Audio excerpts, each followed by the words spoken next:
Hello, friends, and welcome to the Hindu editorial analysis for 17th of August 2023। तो शुरू करते हैं आज का डिस्कशन। कुछ अच्छे आर्टिकल्स आज आए हुए हैं। First article is unnecessary break haphazard development is increasing the impact of weather event. तो रिसेंटली जो इवेंट्स देखने को मिले हैं उनके रिगार्डिंग ये है। हालांकि ये एल नीनो ईयर बताया गया था और एल नीनो ईयर में क्या होता है, रेनफॉल कम होता है, ड्रॉट एक्सपेक्ट की जाती है। लेकिन अगर देखें तो नॉर्थ इंडिया में जो है वो मॉनसून बहुत ज़्यादा हाई देखने को मिला। जुलाई के मंथ में रिकॉर्ड रेनफॉल मिला देखने को। और अभी पिछले वीक ही जो है हिमाचल में कंटिन्यूसली रेन की वजह से जो है फ्लड्स और जो है डैमेज काफ़ी देखने को मिल रहा है। ठीक है ना। और ऑथर ने यहाँ पे बोले the immediate explanation for the landslides is the unexpectedly copious rainfall that these states have received and that these in turn are due to surfeit of western disturbances। वो ये कि वेस्टर्न डिस्टर्बेंसेज की वजह से जो रिकॉर्ड रेनफॉल है वो हुआ है। फिर ऑथर ने भी कहा है कि it is in this context that these altered weather patterns and that warnings by scientists and environmentalists of the perils of wanton construction in Himalayas must be factored in। कि जो हम वहाँ पे कंस्ट्रक्शन करे जा रहे हैं पजाड मैनर में, कहीं ना कहीं उनको रोकने की जरूरत है और उस तरफ ध्यान देने की जरूरत है। Ill thought construction and haphazard building practices have magnified the risk to residents who live in these regions. वही है कि इन एरियाज में जो भी लोग रह रहे हैं उनको कहीं ना कहीं खतरा है। और it is time that more serious thought is given to the nature of infrastructure development and if need be restrictions imposed in the larger interest of minimizing hazards and maintaining stability। वही बात है कि इस बात को जो है थोड़ देने की जरूरत है, इस पे सोचने की जरूरत है कि जो हमारा इंफ्रास्ट्रक्चर डेवलपमेंट का नेचर है उसको हमें चेंज करना पड़ेगा और अगर जरूरत पड़े तो हमें रेस्ट्रिक्शंस भी इम्पोज करने पड़ेंगे ताकि जो स्टेबिलिटी है उसको मेंटेन किया जा सके। हाउसिंग फॉर ऑल जो अभी अनाउंसमेंट किए प्राइम मिनिस्टर मोदी ने for a scheme to help the urban poor build houses in cities, it is a signal that government is to undertake one more plan to address the problem of shortage in urban housing। तो उसमें कुछ उससे related उसने बताया कि जो हालांकि पहले ये कहा गया था कि दिसंबर 2024 तक जो है कोई इसमें एक्सटेंशन नहीं किया जाएगा, लेकिन रिसेंट एक्सटेंशन है वो उसके जो पॉसिबल रीजन बताए कि अप्रेजल में हो सकता है। The appraisal of the prime minister Awas Yojana urban may have caused a shift in stance। It indicates that the housing for all is still a long way away. और ये जो एक्सटेंशन दिया है इसमें जो उससे ये दिखता है कि अभी भी मतलब काफी कुछ अचीव करने को रहता है, हाउसिंग फॉर ऑल अभी कंप्लीट नहीं हुआ है। और अगर पिछले लास्ट 8 ईयर्स की बात करें जब जो प्रधानमंत्री आवास योजना अर्बन जो का वर्जन जो है लॉन्च किया था, तो only 2/3 of the sanctioned houses और 76.25 lakh houses out of 1.19 crore sanctioned were either completed और handed over as on August 2023।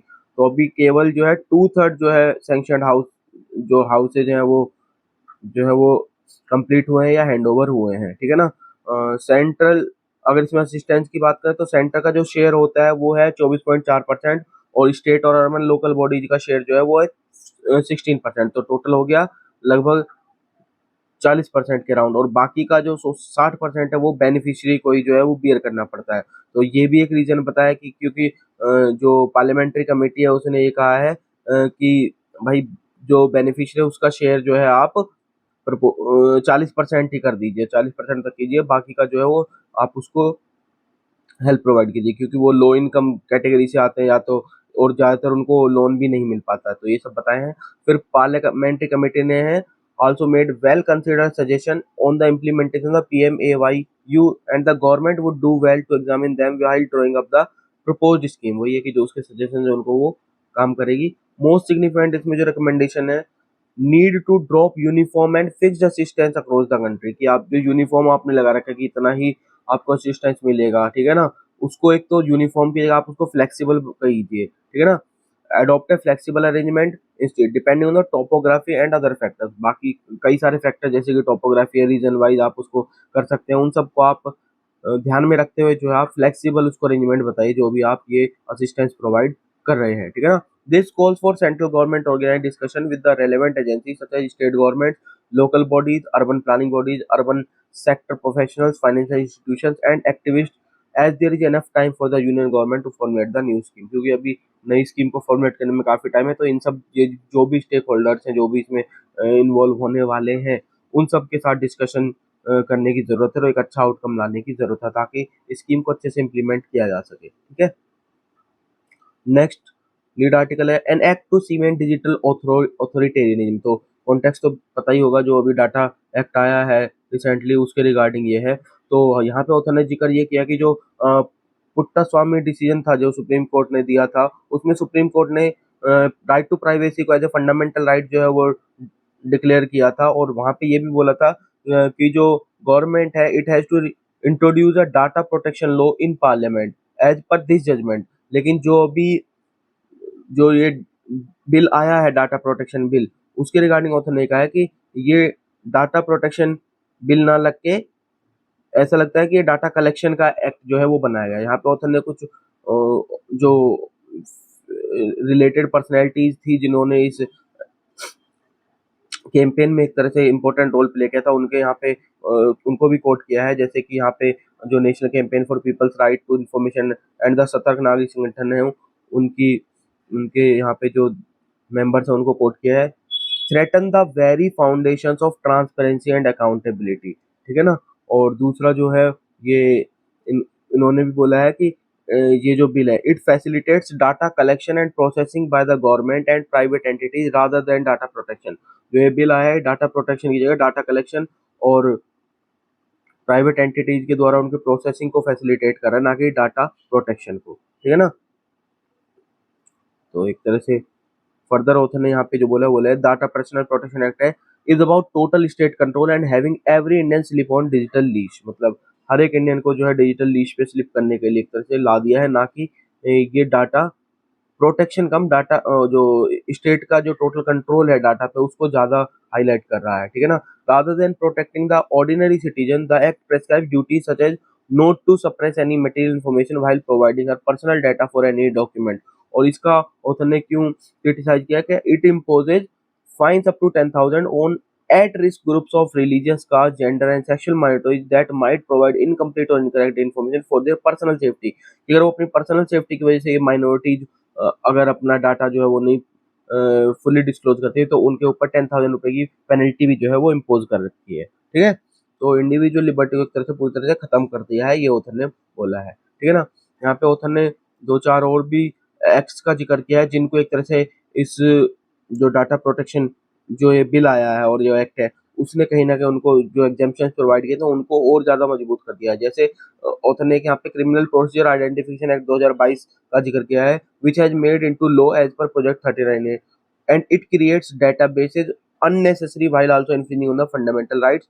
और दूसरा जो है registration of birth and death amendment act 2023 की बात की है which builds a national database seeded with Aadhaar which means data sharing literally from cradle to pyre. Author ने इसको ऐसे हाईलाइट किया है। ठीक है ना। तो यही सारा कुछ ऑथर ने यहाँ पे डिस्कस किया है कि किस तरीके से क्या क्या जो मतलब जो राइट टू प्राइवेसी या डाटा प्रोटेक्शन की बात थी वो किस तरीके से डाटा कलेक्शन में और डाटा प्रोसेसिंग के रूप में जो है प्रेजेंट किए गए हैं बिल के थ्रू। ठीक है ना। New bills and A principled course for criminal law reforms. तो 3-4 दिन से जो हम जो नए क्रिमिनल बिल्स आए उनमें जो चेंजेस प्रपोज किए गए हैं उनके रिगार्डिंग काफी नेगेटिव्स ही सुनने को मिल रहे हैं, लेकिन इस आर्टिकल में थोड़ा सा अच्छा डिस्कशन एक किया गया है कि बेसिकली बिल एक्ट में क्या है या लॉ में क्या उससे फर्क इससे उससे ज्यादा फर्क उस चीज से पड़ता है कि उसको इम्प्लीमेंटेशन कैसा होता है। दूसरा ऑथर ने कहा है कि आप सिर्फ पेपर पे ही उसको आप अभी क्रिटिसाइज कर रहे हैं या उसको देख रहे हैं, जब वो एक्चुअल में इम्प्लीमेंट हो जाएगा या ऑन फील्ड ग्राउंड पे वो कैसा काम करेगा उससे जो है पता चलेगा कि जो चेंजेस किए गए हैं क्या वो वाकई इफेक्टिव है या फिर नहीं है। ठीक है। तो यही सारा डिस्कशन हुआ है। It has ignited a spectrum of reactions as the bills have the potential to shape future criminal law. The issue of sustainability, efficacy, adherence to the rule of law and justice delivery capacity are paramount। तो ये सारे के सारे important जो है वो देखने को है। फिर principles of criminal law in Alan Norrie's words are a site of struggle and contradiction. तो ये पहली बार नहीं है कि जो क्रिमिनल लॉज हैं उनके ऊपर ऐसा चल रहा है कि वो उसमें आपके अलग अलग व्यूज आ रहे हैं, क्योंकि वो हमेशा से ही स्ट्रगल और कॉन्ट्राडिक्शन की साइट रहे हैं, ठीक है ना। Capturing the collective public aspiration with in the criminal law reforms presents a formidable challenge, क्योंकि सबका कलेक्टिव एक ही उस पर यूनानिमस वो है, पब्लिक एस्पिरेशन आए, ऐसा हो ही नहीं सकता क्रिमिनल लॉ में, ऐसा ऑथर ने बताया है।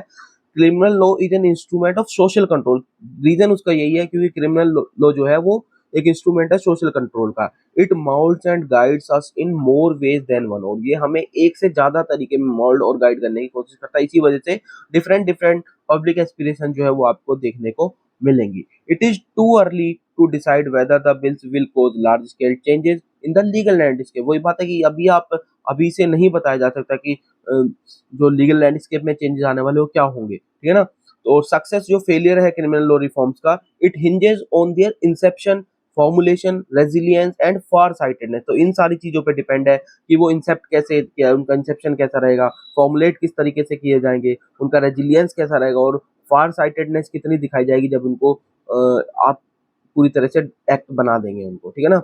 The bills highlights N abundance of missed opportunity, लेकिन हाँ, उसने ये भी कहा है कि जो बिल प्रेजेंट किया उससे ये जरूर एक चीज हुई है कि उसने काफी सारी जो अपॉर्चुनिटी थी आपके पास अवेलेबल इनमें रिफॉर्म्स लाने से, वो कहीं ना कहीं मिस हुई हैं।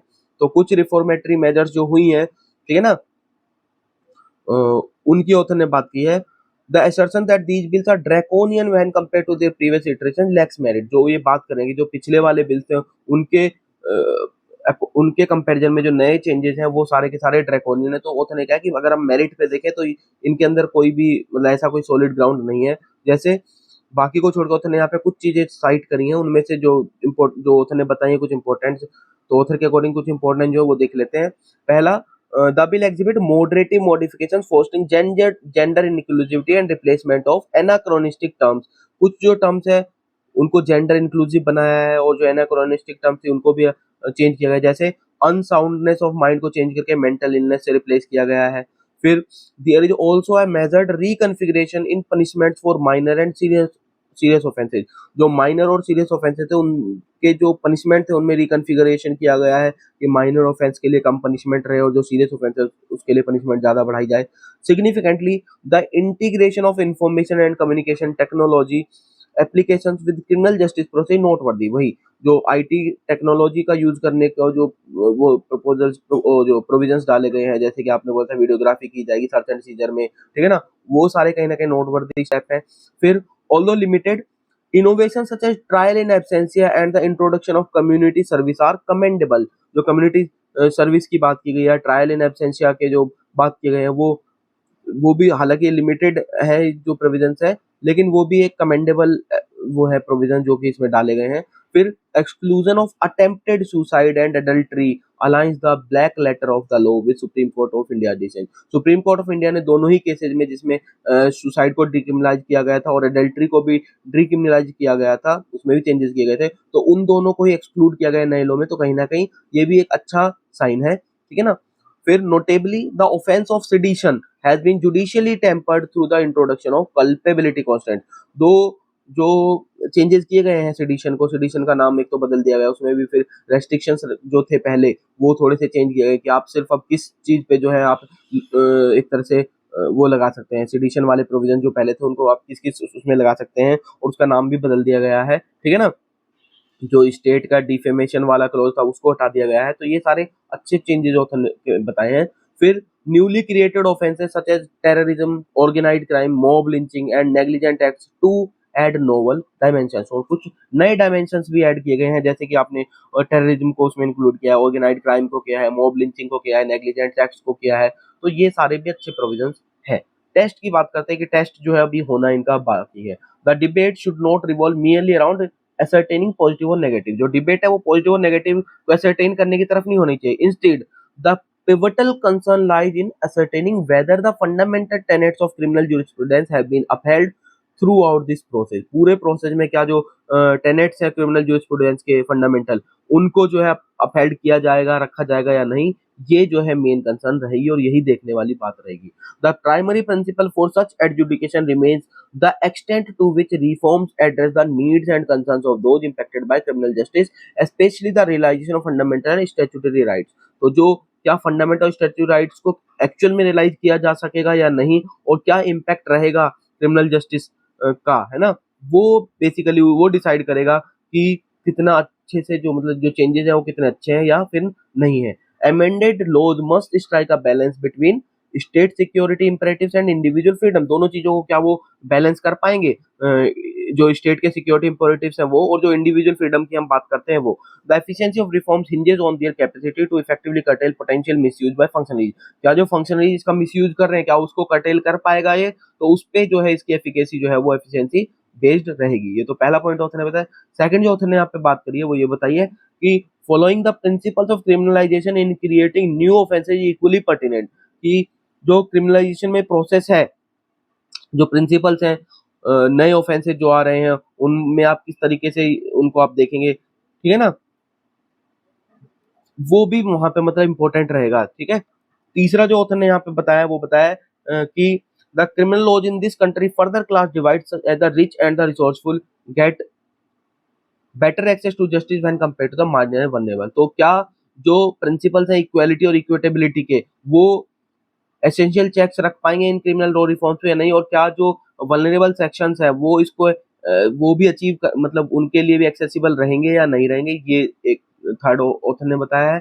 फोर्थ जो ऑथर ने बोला है वो है it is fallacious to assume without conclusive evidence to the contrary that the populace opposes stringent measures against terrorist organised criminals. ठीक है ना, कि अभी आप कोई एविडेंशियली कंक्लूसिव एविडेंस तो आपने दिया नहीं है, ठीक है ना, और कि पॉपुलेशन अपोज करे जो आपने मेजर्स लिया टेररिस्ट और क्रिमिनल्स के अगेंस्ट, उनका अब पॉपुलेट जो जनरल पॉपुलेशन है वो उसके अगेंस्ट जा रही है। तो ऐसा कोई अभी कंक्लूसिव एविडेंस नहीं है, तो इस स्टेज पे उसको ये बोलना जो है वो कहीं ना कहीं गलत है। ऑथर ये बोल रहा है। फिर द फाइनली ऑथर बोल रहे the upcoming base therefore face a pivotal challenge in bridging the gap between rhetoric and reality. तो व्हाट इज रिटोरिक, मतलब क्या बोला जा रहा है और एक्चुअल में क्या रहेगा, तो वो देखने को मिला है। और ये मेजर चैलेंज रहेगा कि क्या इस गैप को भर पाएगा या नहीं भर पाएगा।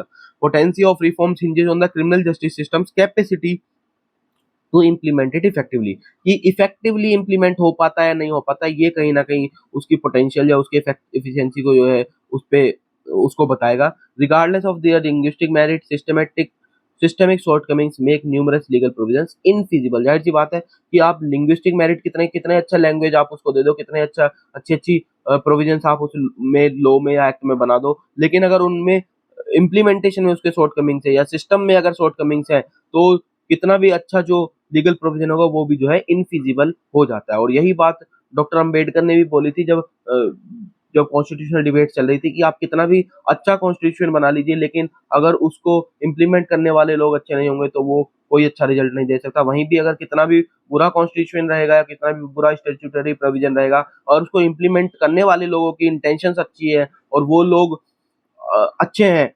एफिशिएंट है, ठीक है ना, तो कहीं न कहीं वो अच्छा ही काम करेगा। तो state powers at criminal law जो है हमेशा से एक स्ट्रेटेजिक पावर असेट के रूप में रहा स्टेट के लिए, क्योंकि कंट्रोल आ जाता है उस पे कहीं न कहीं। तो द फाइनली ऑथर ने ये भी कहा कि क्योंकि बिल जो है वो अभी सेलेक्ट कमिटी के पास पेश किए गए हैं, पार्लियामेंट्री कमिटी के पास फॉर रिव्यू एंड कंसिडरेशन, तो उनसे एक्सपेक्ट ये किया जा रहा है कि this committee will allow greater engagement to improve the draft in terms of language and substance. कि लैंग्वेज के साथ साथ सब्सटेंस में भी उसमें जो है अच्छे वो जो है ड्राफ्ट किए जाए और इम्प्रूवमेंट उनमें की जाए। Space must be utilised to accommodate greater provisions concerning victims' rights and participation, hate crime bail sentencing framework and legal aid in pending bills. जाहिर सी बात है ये जो अपॉर्चुनिटी मिली है उसको यूटिलाइज करना चाहिए कि अच्छे प्रोविजन बनाए जा सके, विक्टिम्स के राइट्स को और उनके पार्टिसिपेशन को जो बढ़ाया जा सके, जो वल्नरेबल सेक्शंस हैं उनको इजीली एक्सेस मिल सके, जो हेट क्राइम्स है उनसे रिलेटेड बेल है, सेंटेंसिंग फ्रेमवर्क्स हैं और जो लीगल एड है उन सब से रिलेटेड जो है अच्छे अच्छे कुछ प्रोविजन जो है वो किए जा सके। The envision criminal law reform must foster the rule of law and fortify the pursuit of justice. इन दोनों चीजों को मजबूत करने के लिए इनको इस तरीके से एनविजन किया जाना है कि दोनों चीजों को, रूल ऑफ लॉ को मजबूत करें और जो परस्यूट ऑफ जस्टिस है उसको भी कहीं ना कहीं मजबूती प्रदान करें। ठीक है। The future will not forgive the government. तो जो बेसिकली जो अमेंडमेंट जो किए गए, तो फॉरेस्ट जो अमेंडमेंट कंजर्वेशन अमेंडमेंट बिल 2023 है वो, और जो डाइवर्सिटी बायोडाइवर्सिटी अमेंडमेंट बिल 2023 जो दोनों पेश किए गए हैं उससे रिलेटेड ये यहाँ पे ऑथर ने बात की है कि दोनों में ही जो चेंजेस किए गए हैं वो कहीं ना कहीं जो प्रीवियस बिल्स थे हमारे उनको कहीं ना कहीं एक तरह से वो कर रहे हैं, और ये एक तरह से जो ट्रेडिशनल फॉरेस्ट ड्वेलर्स थे उनके राइट्स को कहीं ना कहीं जो है अफेक्ट किया है। By passing the above bills, biodiversity and forest conservation, the government is significant signaling that it can't practice what it preaches। एक तो ऑथर ने ये बोला है कि जो वो कह रहे हैं कि कंजर्वेशन की बात कर रहे हैं, लेकिन एक्चुअली जो बिल में प्रोविजन है वो कहीं भी इसको ये करते हुए नहीं दे रहे हैं। फिर both these bills collectively undermine the Forest Rights Act 2006, which guarantees the rights of the tribals and other traditional forest dwellers। इनके राइट्स को कहीं ना कहीं दोनों ही एक्ट से जो है अफेक्ट होते हुए दिखा गया है। ऑथर ने बोला है government has failed to understand that it is difficult for big capital and conservation to go together, क्योंकि जो बिजनेस है या कॉर्पोरेट्स हैं उनका मेन मोटिव होता है प्रॉफिट, जबकि कंजर्वेशन की अगर हम बात करें, the conservation has to take into account the concerns of the nature above all. Conservation को सबसे ऊपर नेचर को लेना पड़ता है, जबकि बिजनेस जो है वो सिर्फ एक प्रॉफिट माइंडसेट से चलते हैं, ठीक है ना। Any development causing peril to the environment can not be sustainable, और ऐसा कोई भी डेवलपमेंट जो एनवायरमेंट को नुकसान पहुंचा रहा है उसको आप सस्टेनेबल तो नहीं बोल सकते हैं, ऐसा ऑथर ने बोला है। यहाँ पे ऑथर ने एक जजमेंट का भी जिक्र किया, जिसको ऑथर बोल रहा है कि ये जो चेंजेस किए गए कहीं ना कहीं उन्होंने अंडरमाइन कर दिया। जो गोदावरमन वर्सेस यूनियन ऑफ इंडिया 1996 का ये इंपॉर्टेंट एक्ट है, इसमें क्या हुआ था एक्चुअली, एम्बिट बढ़ा दी गई थी फॉरेस्ट की डेफिनेशन जो है बढ़ा के any piece of land with forest like characteristics को भी जो है फॉरेस्ट बना दिया था, उसको डीम्ड फॉरेस्ट की कैटेगरी में जो है ला दिया था। लेकिन क्योंकि जी इस फॉरेस्ट ने बोला है कि जो फॉरेस्ट थे, सिर्फ फॉरेस्ट जो नोटिफाइड है उनको ही सिर्फ आपको रखना है, बाकी में आप चेंजेस कर सकते हैं। और बायोडाइवर्सिटी अमेंडमेंट बिल की बात करें तो all rights of the tribals जो है वो on forest traditional knowledge are hijacked to be surrender to the private players, और वो सारे के सारे कहीं ना कहीं हाईजैक कर लिए गए हैं। उतने यहाँ पे एक और दूसरा लो ऑथर ने यहाँ पे एक और जो जजमेंट है उसको भी यहाँ पे साइड किया है। Divya pharmacy versus Union of India 2018 का एक केस था, उसमें जजमेंट में कोर्ट ने बोला था it had mandated that even Indian companies were to take permission from state biodiversity boards and share their revenue with the local community। उनको local community के साथ जो है रेवेन्यू शेयर करना पड़ेगा, और जो बायोडाइवर्सिटी बोर्ड्स हैं स्टेट के उनसे परमिशन लेनी पड़ेगी। तो ये भी कहीं ना कहीं इससे ये जो चेंजेस किए गए हैं ये सारे इसको भी इस मतलब एक्ट के जो मैंडेट थे उनको भी कहीं ना कहीं डाइल्यूट किया है।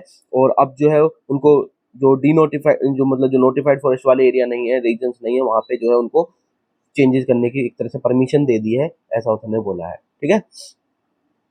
आगे बढ़ते हैं, understanding the MOS U turn. तो एक्चुअली यहाँ पे जो जिक्र हुआ है वो ये हुआ अभी रिसेंट, जो जून में ministry of environment forest and climate change ने एक नोटिफिकेशन इशू किया था, जिसमें उन्होंने बोला है to establish an integrated regional officer by merging the office of the FSI, NTCA, WCCB और central zoo authority and thus bring them under ministry. इन सबको मिनिस्ट्री के अंडर लेके आने की ये बात कही है, ठीक है ना।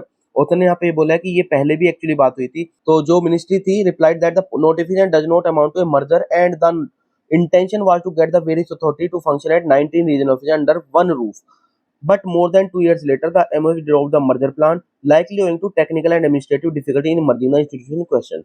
तो पहले एक प्लान बनाया था कि उनको जो है एक उसके ऑफिस के रीजनल ऑफिस के अंडर जो है उनको मर्ज एक ऑफिस के अंडर मर्ज कर दिया जाए, लेकिन उसके बाद वो प्लान जो है ड्रॉप कर दिया। लेकिन अभी फिर से न्यू नोटिफिकेशन इशू किया है, जिसमें उसी पिछले वाले नोटिफिकेशन में दो चीजें थी, एक तो मर्जर वाली बात थी और दूसरा था reorganize existing regional offices, and this idea too has to come under criticism because it does not appear to be based on any objective criteria।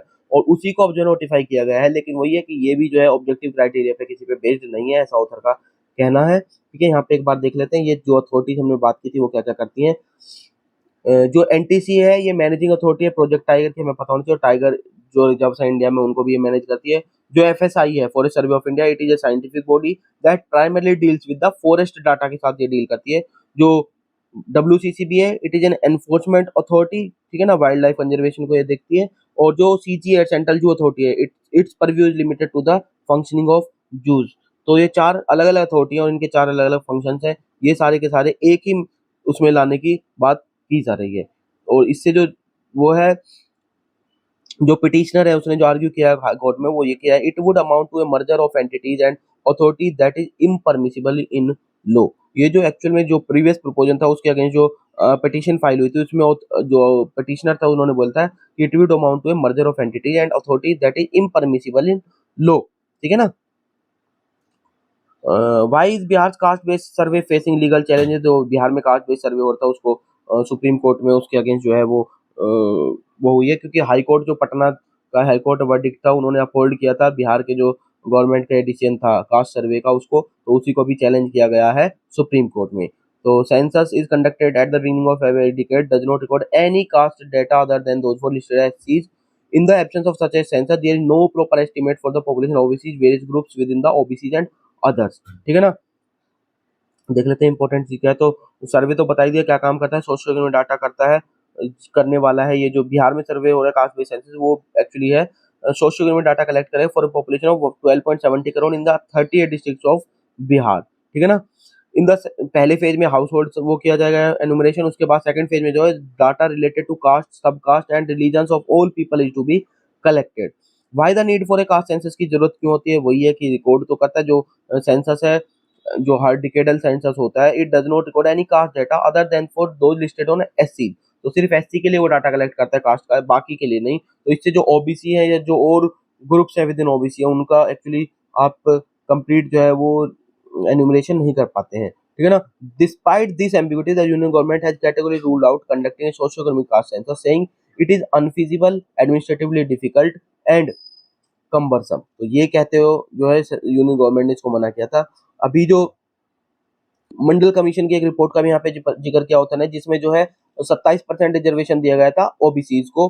फिर 1992 में सुप्रीम कोर्ट का एक जजमेंट आया Indira Sawhney versus others versus Union of India 1992, और उसमें ये बोला गया कि the caste was an acceptable indicator of backwardness. और मंडल कमीशन ने जो एस्टिमेट की थी ओबीसी पॉपुलेशन की वो 52% थी, लेकिन ये उस टाइम की थी। आज क्या पोजीशन है ये एक्चुअल में नहीं है।